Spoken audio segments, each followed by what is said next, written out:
Ton argent ne t'appartient pas et il ne t'a jamais appartenu. 2030, c'est demain. 47 séquestrations en France en 4 mois. Des gens ligotés chez eux pour leur voler leur bitcoin. Je t'explique tout et je te donne des clés pour être souverain et en sécurité. Aujourd'hui, on va parler d'argent, de contrôle et de sécurité physique. 3 sujets liés que personne ne te présente ensemble. Au programme, l'agenda 2030, les CBDC, Bitcoin et ses propriétés fondamentales, la différence entre self-custody et custody, les séquestrations des profils crypto qui explosent en France et des conseils concrets pour ne pas en être victime. Tu repars avec un plan complet, on commence. Ça commence avec l'agenda 2030. En 2016, le Forum économique mondial publie un document. 8 prédictions pour le monde en 2030. Consultable sur le site officiel, leur phrase la plus connue, publiée également sur ce site, je vous la traduis en français, vous n'aurez rien et vous serez heureux. N'est-ce pas merveilleux ? Et sur ce même site, on parle d'identité numérique avec reconnaissance faciale, bien évidemment du revenu universel. Le revenu universel est la réponse aux inégalités révélées par le Covid-19. Et en 2019, l'ONU et le World Economic Forum signent un mémorandum d'entente formelle pour l'agenda 2030.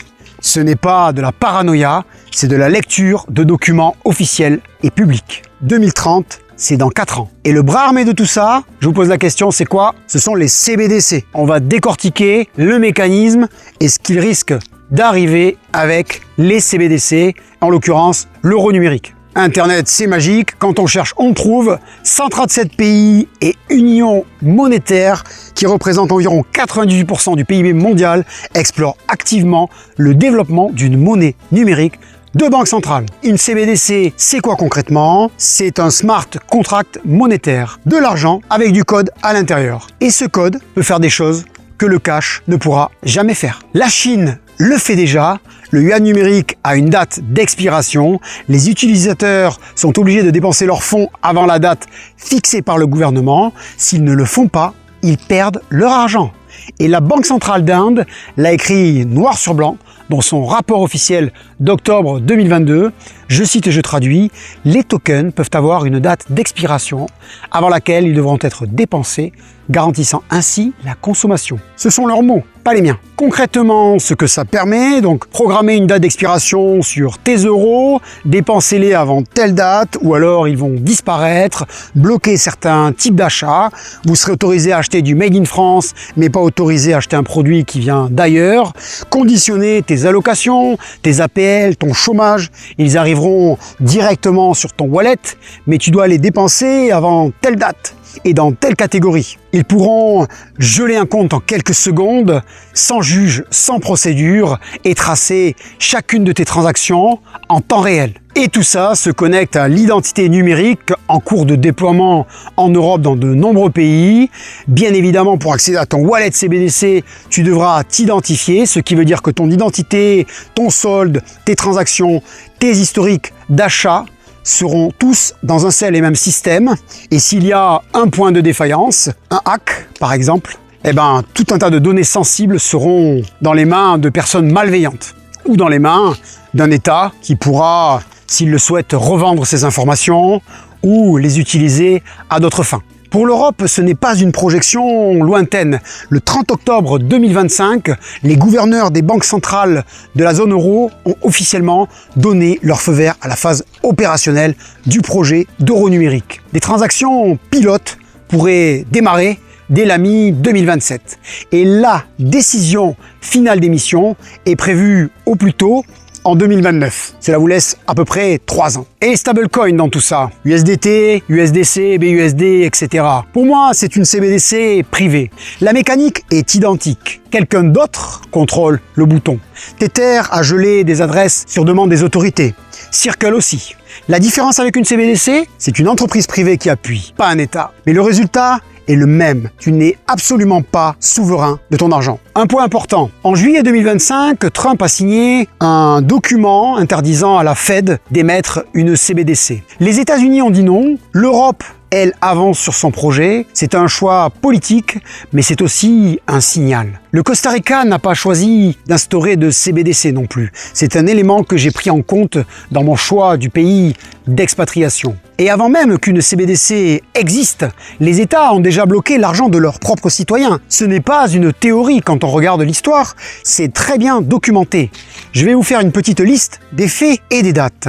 États-Unis, en 1933, Roosevelt oblige tous les citoyens à remettre leur or à l'État sous peine de 10 ans d'emprisonnement. Malaisie et Thaïlande, dans les années 90, la crise asiatique, contrôle strict des sorties des capitaux, instauré du jour au lendemain. L'Argentine en 2001, faillite de l'État. Le Corralito, les comptes bancaires gelés. Les gens ne peuvent plus retirer leur propre argent. Des émeutes éclatent dans les rues de Buenos Aires. Islande en 2008, avec la crise bancaire massive, la crise des subprimes que vous connaissez tous. Contrôle total des mouvements des capitaux pendant plusieurs années. Chypre en 2013, au bord de la faillite, les banques ferment pendant 2 semaines. Virement internet interdit, retrait limité et ponction directe de 47,5% sur les dépôts supérieurs à 100 000 €, légalisé par la Troïka européenne. Grèce, 2015, fermeture des banques, retrait limité à 60 € par jour, du jour au lendemain. Venezuela, dans les années 2010, contrôle d'échange total, impossible de sortir quoi que ce soit du pays. Liban, en 2019, les banques bloquent les retraits et les transferts internationaux. Des familles entières ne peuvent plus accéder aux économies d'une vie. Russie en 2022, Ukraine également, contrôle des capitaux par rapport au conflit. Je vous pose la question, est-ce que vous pensez qu'une fois qu'il y aura des CBDC, vous pourrez facilement quitter l'Europe pour vous expatrier dans un autre pays, quel qu'il soit ? Ce n'est pas de l'histoire ancienne. Chypre et la Grèce, c'était au cœur de la zone euro. Le Liban, c'était il y a 6 ans. La Russie et l'Ukraine, il y a 3-4 ans. Aujourd'hui en France, tu ne peux déjà pas virer plus de 10 000 € sans justificatif. Tu ne peux pas non plus sortir 10 000 € de cash du territoire sans avoir à le déclarer à la douane. Ton argent est déjà partiellement sous surveillance. Demain, avec les CBDC, ce contrôle sera total, renforcé, instantané et automatique. Pas besoin de fermer les banques, pas besoin d'une loi d'urgence, un seul bouton suffira.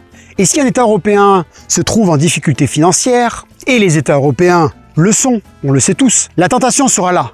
Le cadre légal aussi. Vous savez qu'en termes de directives européennes, il y a une résolution bancaire qui autorise déjà la ponction des dépôts au-delà de 100 000 € en cas de faillite bancaire. Chacun est prévenu. Je précise qu'il est intéressant de lire le document que personne ne lit, mais que vous recevez tous chaque année, qui indique que votre argent est garanti à hauteur de 100 000 €. Bon, il faut avoir un compte avec 100 000 €, vous me direz, pour certains. Je vous la fais simple, il y a un pot commun, et ce pot commun ne couvrira pas la totalité des avoirs. Au même titre que si vous avez un coffre dans une banque française ou européenne, en tout cas française, parce que ce document je l'ai lu, et que vous avez un bijou de famille, des clés privées, ou quel que soit l'objet, et que la banque fait faillite, la banque se servira dans votre coffre. Et vous n'aurez rien à dire parce que c'est marqué dans les conditions que personne ne lit. Donc bouger avant 2030, c'est bouger avant que ce bouton soit disponible. Le Costa Rica, lui, n'a pas prévu d'adopter de CBDC. Les crypto-monnaies sont dans une zone grise. Pour moi, c'est préférable qu'une réglementation contraignante ou une réglementation blanche, je dirais.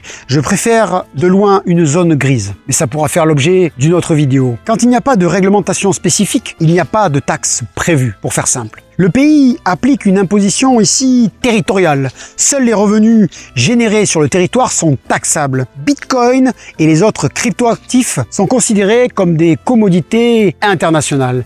Ils ne sont donc pas taxés dans le pays. Et il existe aujourd'hui une vraie communauté de bitcoiners au Costa Rica qui grandit chaque année. Tout a commencé avec Bitcoin Jungle, né dans la région d'Uvita. Aujourd'hui, ce mouvement s'étend progressivement à tout le pays, des commerces, des propriétaires, des prestataires de services qui acceptent Bitcoin au quotidien. Ce n'est plus expérimental, c'est du terrain et des libertés. Face à tout ça, Bitcoin n'est pas un investissement comme les autres. C'est un protocole et il a 4 propriétés qui le rendent unique. La première propriété, c'est sa limite des jetons.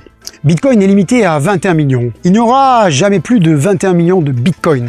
C'est ainsi, c'est inscrit dans le code. Personne ne peut modifier cela. Ni un gouvernement, ni une banque centrale, ni Satoshi lui-même s'il revenait demain. Et sur ces 21 millions, entre 3 et 4 millions sont définitivement perdus. Les clés ont été perdues, les wallets ont été oubliés, l'offre réelle est encore plus rare que ce que les gens pensent. Comparez ça à l'euro.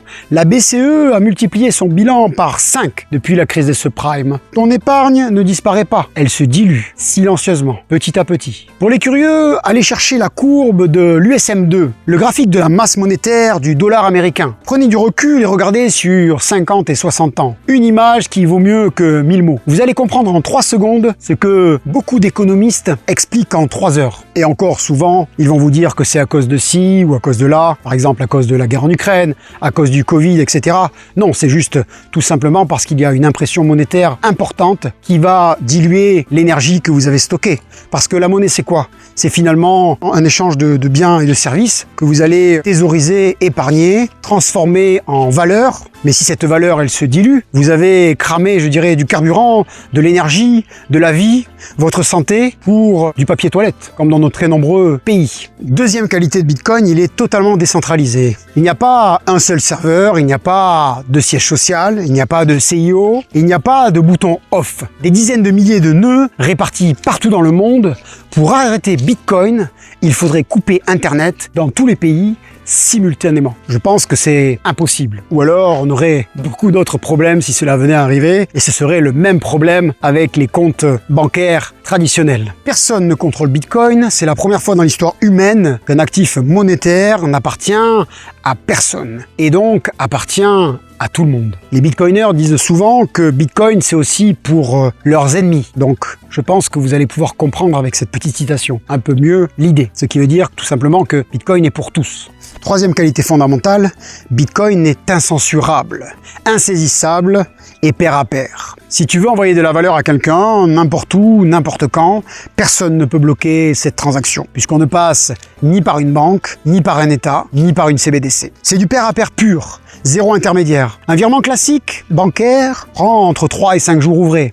Des frais, une conformité possible, un gel possible. Bitcoin, c'est 10 minutes. 24 heures sur 24, 7 jours sur 7 et sans aucune permission. Quatrième qualité de Bitcoin, Bitcoin est antifragile. Concept de Nassim Taleb. Les chocs renforcent le système au lieu de le détruire. En 2021, la Chine interdit le mining de Bitcoin du jour au lendemain. 75% de la puissance de calcul mondiale disparaît en quelques secondes. Les médias annoncent la mort de Bitcoin, une fois encore. Résultat, les mineurs se relocalisent, États-Unis, Kazakhstan, Europe. Le réseau absorbe le choc, le hash rate retrouve ses records en moins d'1 an. Pourquoi ? Parce que indirectement, le réseau est attaqué. Et tous ceux qui ont un intérêt économique direct, mineurs, développeurs, holders, ont une raison concrète de le défendre et de le renforcer. L'attaque devient un signal de recrutement. Des mises à jour peuvent être faites sur le système. C'est en gros un mécanisme de défense économique intégré que aucun système centralisé ne pourrait reproduire. Maintenant, un point essentiel que beaucoup ignorent. Acheter du Bitcoin sur une plateforme et le laisser là, ce n'est pas vraiment détenir du Bitcoin. C'est détenir une créance sur une plateforme. Au même titre que ce que vous avez sur votre compte bancaire, ce n'est finalement qu'une reconnaissance de dette de votre banque. L'argent n'est pas là. C'est juste une unité de compte sur un compte bancaire. Vous le saviez? Vous y avez déjà pensé? Et je vais vous donner 2 exemples qui sont très connus dans l'histoire. Bon, moi je suis un jeune Bitcoiner, donc j'ai été chercher ces informations pour vous les servir. MTGOX, 850 000 bitcoins perdus du jour au lendemain. FTX, des milliards évaporés en 72 heures quand le dirigeant Sam Bankman-Fried a fait faillite. Les clients pensaient avoir du bitcoin. Ils avaient une promesse sur du papier. La règle est simple. Not your keys, not your coin. Vous n'avez pas vos clés, vous n'avez pas vos jetons. Ton Bitcoin doit être sur un hardware wallet ou sur un hot wallet. En gros, c'est un portefeuille, physique ou non, où tu es le seul à avoir le contrôle. Aucune plateforme au milieu, pas de dirigeant qui part avec la caisse, pas de faillite qui efface tes actifs. Quand tu as tes clés privées, personne ne peut bloquer ton Bitcoin. Pas un État, pas une banque, pas une CBDC. C'est ça la vraie souveraineté. Et c'est exactement pour ça que je conseille Bull Bitcoin, parce que Bull Bitcoin, c'est de la self-custody par défaut. Le Bitcoin, les Satoshi, les portions de Bitcoin, sont livrées directement sur ton portefeuille privé. Et tu as l'accès à tes clés. Tu es souverain. Pas de conservation sur une plateforme, pas de risque à la FTX, pas de risque à la MTGOX. De nombreux amis et clients qui s'installent au Costa Rica, en Argentine, au Mexique ou qui restent en Europe l'utilisent pour acheter et vendre directement. Grâce à leur service, il est possible de payer absolument partout au Costa Rica en Bitcoin de façon anonyme. Son loyer, ses courses du quotidien et bien d'autres choses. Et pour aller encore plus loin, aujourd'hui au Costa Rica, il est possible d'acheter un terrain, une maison, une propriété entière en Bitcoin. Avec bien sûr des avocats spécialistes et des sociétés fiduciaires pour sécuriser la transaction. Le lien avec la remise à vie est en description. Maintenant, on va parler de sécurité physique et des séquestrations qui ont eu lieu en France cette année. Depuis 2023, pas moins de 135 faits de séquestration et d'enlèvement liés aux cryptoactifs ont été recensés en France. En 2025, les compteurs se sont affolés avec 67 faits sur l'année. En 2026, on part sur des bases terrifiantes. Déjà 47 dossiers en seulement 4 mois. La France concentre à elle seule 70% des attaques mondiales de ce type selon la Direction nationale de la police judiciaire. Certaines victimes ont été ligotées, séquestrées, menacées de mutilation pour obtenir leurs clés privées. Des couples de retraités, des familles, des entrepreneurs. Les profils des victimes s'élargissent. Les attaques ne visent plus uniquement des figures médiatisées. Et malgré des peines théoriques très lourdes, 20 ans de réclusion, 30 ans avec acte de torture, aucune condamnation définitive n'a encore été prononcée pour un enlèvement crypto en France. Les criminels le savent. Comment ces criminels identifient leurs cibles ? La France cumule 3 facteurs. Une adoption crypto élevée, des plateformes nombreuses imposant des KYC stricts qui collectent nom, adresse, patrimoine et des fuites de données massives qui ont exposé des profils précis d'utilisateurs et de contribuables. Les réseaux criminels croisent ces informations pour cibler leurs victimes. Ce n'est pas un hasard, c'est de l'organisation. Et ce que peu de gens savent, certaines de ces fuites ne viennent pas uniquement des plateformes, mais elles viennent aussi des données fiscales, des fichiers administratifs. Des cas ont été confirmés et instruits judiciairement où des agents, policiers et autres agents du fisc ont vendu des informations sur des détenteurs de crypto à des réseaux criminels. Le système censé te protéger peut devenir la source de vulnérabilité. C'est une réalité qu'il faut intégrer dans sa façon de vivre. Je vais vous parler de la sécurité passive. La sécurité passive, c'est ce qui travaille pour toi quand tu n'es pas là ou pas attentif. Une alarme avec télésurveillance et notification mobile, pas optionnelle, obligatoire. Les verrous, change-les, double point de verrouillage, serrure certifiée A2P 3 étoiles. La plupart des gens vivent derrière une porte qu'on force en 10 secondes. Un chien d'alerte, ça dissuade, ça ralentit. Mais un gros chien, c'est mieux. Un chien d'alerte, c'est souvent suffisant pour qu'une cible devienne trop compliquée à attaquer. La routine, votre routine, c'est le premier ennemi de votre sécurité. Les mêmes horaires, les mêmes trajets, les mêmes habitudes. C'est ce qui permet à quelqu'un de te cibler. Varie, change, même à une petite échelle. La discrétion patrimoniale. Ne parle jamais de tes avoirs, ni en public, ni en privé. La montre, la voiture, le train de vie, c'est souvent un signal que tu peux payer très cher. La séparation des actifs. Ne concentre pas tout au même endroit. Et sur les clés privées, une technique que certains utilisent, fractionner et répartir géographiquement. Une partie de ta clé ici, une autre dans un autre pays, une troisième sur un autre continent. Comme ça, même sous contrainte, même sous pression, personne ne peut reconstituer l'accès complet. Tu peux avoir un accès partiel en cas de coup dur, mais jamais quelqu'un ne peut tout récupérer d'un seul endroit, d'un seul coup. C'est de la résilience géographique appliquée à ton patrimoine. La sécurité active, c'est ce que tu portes avec toi, ce que personne ne peut te retirer. Un physique athlétique et solide, pas un physique de victime. Un prédateur choisit toujours la cible la plus facile. Ta posture, ta stature, ta façon de te déplacer, ça se lit en 3 secondes. Entraîne-toi régulièrement, pas pour paraître, pour être. Et je dirais aussi que si c'est légalement possible dans ton pays, être armé. Et si tu es armé, t'entraîner régulièrement, à manier cette arme, à connaître bien évidemment la légitime défense, parce qu'une arme sans entraînement, c'est un danger pour toi avant d'être une protection. Au Costa Rica, le port d'armes est réglementé, accessible aux citoyens et aux résidents qui remplissent toutes les conditions. Ce n'est pas un détail dans le choix du lieu de vie. Pour ceux qui ne le savent pas, je suis un ancien gendarme. J'étais dans une antenne GIGN. Ce que je viens de te donner là, c'est un socle. C'est seulement les fondations pour prendre en main ta sécurité. Certaines personnes vont plus loin dans la protection de leurs actifs et de leur famille. Des techniques avancées qui se traitent en privé, selon le profil et le niveau d'exposition. Patrimoine visible, projet d'expatriation, sécurité de la famille, choix d'un nouveau pays. Un call stratégique d'1 heure peut changer beaucoup de choses. On analyse ensemble la situation réelle. On construit un plan, pas du conseil générique, du sur-mesure, avec quelqu'un d'expérimenté. Récapitulons, 137 pays avancent sur les CBDC. L'euro numérique arrive en 2029. La monnaie programmable existe déjà en Chine. Les États ont déjà bloqué de l'argent de leurs citoyens. Chypre, Grèce, Argentine, Liban. Avec les CBDC, ce sera instantané et automatique. Les stablecoins ne sont pas une alternative souveraine. MTGOX, FTX. Laisser son bitcoin sur une plateforme, c'est la faillite de quelqu'un d'autre qui efface tes actifs. 47 enlèvements des profils crypto en France en 4 mois, 70% des attaques mondiales et d'ici 2030, bouger des capitaux librement sera nettement plus compliqué. Avant de partir, va voir cette vidéo avec Mathieu de la chaîne 2SAT. On parle de liberté, de Bitcoin et d'expatriation. Tu trouveras le lien en description. Et si cette vidéo t'a apporté quelque chose, partage-la avec quelqu'un qui en a besoin. Un commentaire, une réaction, un partage. C'est le seul algorithme qui fonctionne vraiment. C'est ce qui permet à ce contenu d'exister et de toucher ceux qui cherchent des réponses concrètes. Prenez bien soin de vous. À très vite pour Avida.